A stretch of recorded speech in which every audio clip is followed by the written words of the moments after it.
Alright, welcome to this explainer. Today we've got a story that is equal parts riveting, explosive, and honestly, a total masterclass in how incredibly messy human relationships can get when deception takes the wheel. We're looking at the wild case of Wiggins versus Davis, straight from the dockets of Paternity Court. At the very center of this drama is a high-stakes standoff involving a broken marriage, a mistress desperately seeking validation, and a beautiful little girl whose entire identity is hanging in the balance. Over the next few minutes, we're going to break down exactly how the situation escalated from a supposed brief encounter during a marital separation into a full-blown courtroom showdown. So what actually happens when you mix a broken marriage, a mistress, and a disputed paternity test? Well, that is the core mystery we are unraveling today.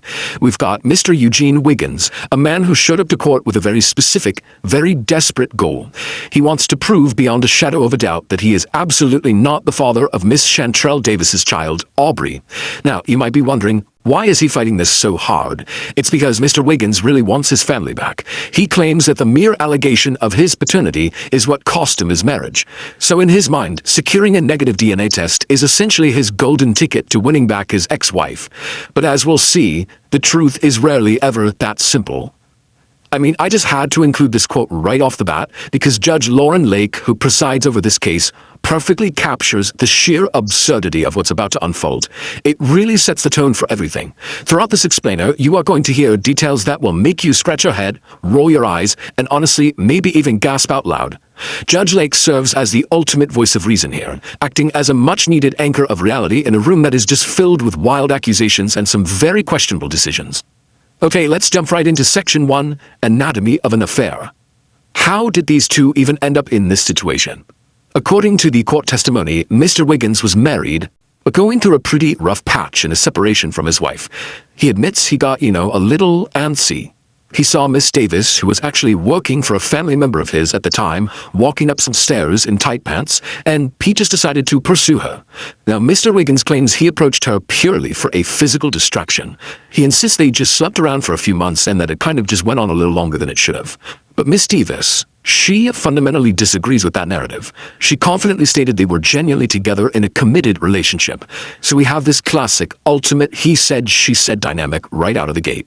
2.5 years. That number is absolutely crucial here. Now, the sheer audacity of Mr. Wiggins' admission here is kind of astounding. When the judge pressed him about why Miss Davis would think they were getting married, Mr. Wiggins openly admitted in front of the entire courtroom that he was completely deceiving her. He essentially confessed to leading her on, making these totally false promises of a future, a divorce, and a marriage, purely just to get her into bed. He literally played a character to get what he wanted, which of course completely validates Miss Davis's claim that she was being manipulated the whole time.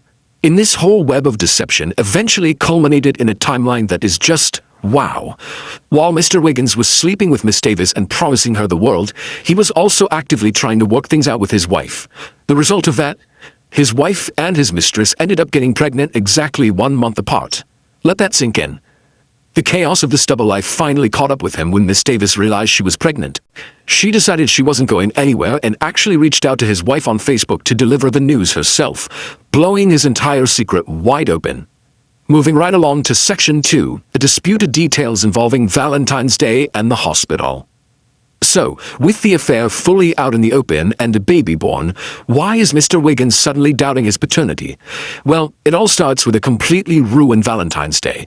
They were supposed to spend a romantic night at a hotel, but before they went, Mr. Wiggins claims he saw a family member of his pick up Miss Davis. Miss Davis, however, insists it was just her cousin. Then, later at the hotel while she was in the shower, Mr. Wiggins went through her tablet and saw Facebook messages from some guy asking for more loving.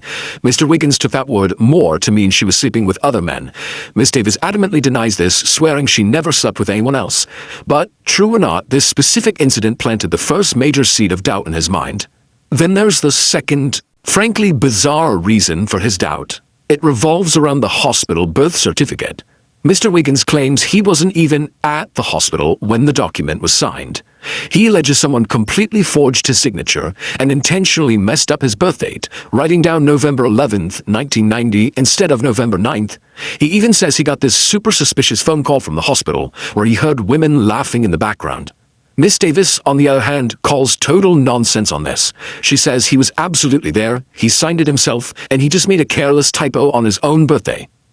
Alright, that brings us to Section 3, a shocking courtroom confession. The tension in that courtroom was literally palpable. You've got a man aggressively pointing fingers, desperate to clear his name so we can win back his wife, and a woman who feels deeply used and discarded. Mr. Wiggins is standing there maintaining that he is completely over this whole situation and focused solely on his ex-wife. But then, Judge Lake asks this incredibly simple yet devastatingly revealing question, and the entire courtroom basically holds its breath. At the exact same moment, they both answer. Mr. Wiggins tries to play it cool and casually say, "Oh, it's been a while," but Miss Davis drops an absolute bombshell. "Last night." Yeah. Despite literally fighting in court over a paternity test, and despite Mr. Wiggins claiming he desperately wants his wife back, Miss Davis reveals that he came to her hotel room the night before the trial. And to make matters even worse, they openly admit to the judge that they had intercourse without using any protection whatsoever. Oh, Mr. Wiggins tried to backtrack fast, claiming they were at separate hotels and just went to dinner. But Judge Lake saw right through it immediately. She pointed out that his entire body language had shifted. He started stuttering, his nonverbal cues totally gave him away, and the courtroom audience just erupted. Judge Lake acted as the objective voice of reason here, cutting right through his thick layers of deception and forcing him to actually face the reality of his own destructive actions. Which leads us to Section 4, the DNA verdict and resolution. But before we get to the actual envelope, let's just ground ourselves for a second in why this really matters. At the absolute center of this drama is a 23-month-old child, Aubrey. For almost 2 entire years, this little girl's father figure has been completely in flux. Mr. Wiggins admitted he was there in the beginning, but pulled away because he claimed Miss Davis told him in the heat of an argument that she's not your child. At the end of the day, Aubrey is the innocent party whose identity is hanging in the balance of these adults' messy, chaotic choices. So, the courtroom falls completely silent.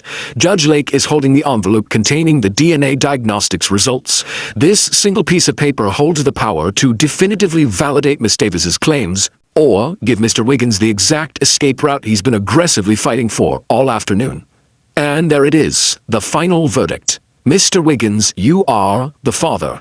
Despite all the intense denials, the wild theories about Facebook messages, and the disputed birth certificate typos, the science just doesn't lie.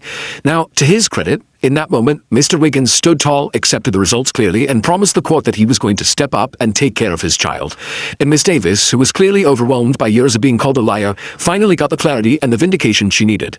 But Judge Lake wasn't going to just read the results and let them walk out unchanged. She delivered some incredibly powerful closing advice to help end their toxic cycle. Step 1, she told Mr. Wiggins that if he really wants his family back, he needs to stop playing both sides of the fence. He needs to step up as a father to Aubrey, but leave Miss Davis alone romantically.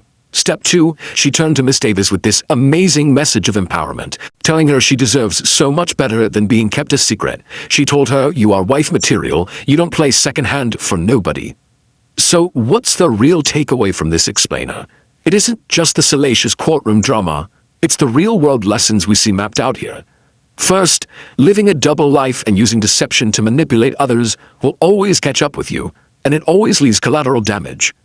Second, as Judge Lake noted about their condomless community, protection is absolutely non-negotiable, not just for preventing pregnancy, but for your own health. And finally, when a child is brought into the world, accountability is mandatory, regardless of how unbelievably messy the parents' relationship might be. Which leaves us with one final lingering question.